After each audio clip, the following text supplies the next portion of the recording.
Connor McDavid in a Montreal Canadiens jersey. It sounds like the kind of fantasy Habs fans debate every summer, but suddenly the idea is being discussed by some very plugged-in people around the team. And the latest comments are only going to add fuel to the fire. Recently, Stu Cowan brought up the possibility of McDavid eventually landing in Montreal during an appearance on the Sick podcast. Cowan wasn't predicting that a blockbuster move is coming. His point was simply that if McDavid ever decides his future is no longer in Edmonton, Montreal could be one of the markets positioned to make a serious push. Now, Arpon Basu of The Athletic has been asked whether the Mcdavid-To-Montreal idea is actually creating buzz. His answer was interesting. Yes, people are talking about it. For now, though, that's exactly what it is.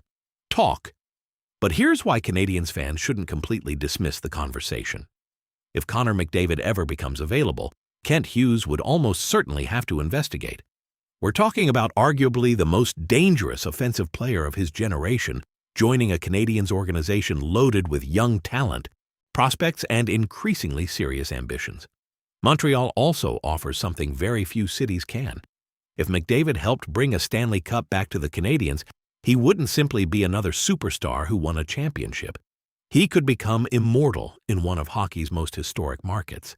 And that's where this gets fascinating.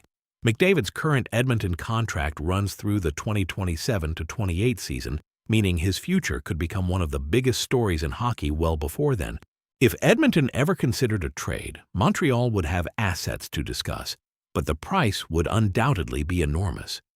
Kent Hughes would have to decide how much of the Canadiens' carefully built future he'd be willing to sacrifice. And then there's the biggest question of all. Would McDavid actually want Montreal? Nobody outside his circle knows the answer. So no, Connor McDavid isn't on his way to the Canadiens today. But the fact that the conversation is starting at all, that's something Habs fans may want to keep a very close eye on.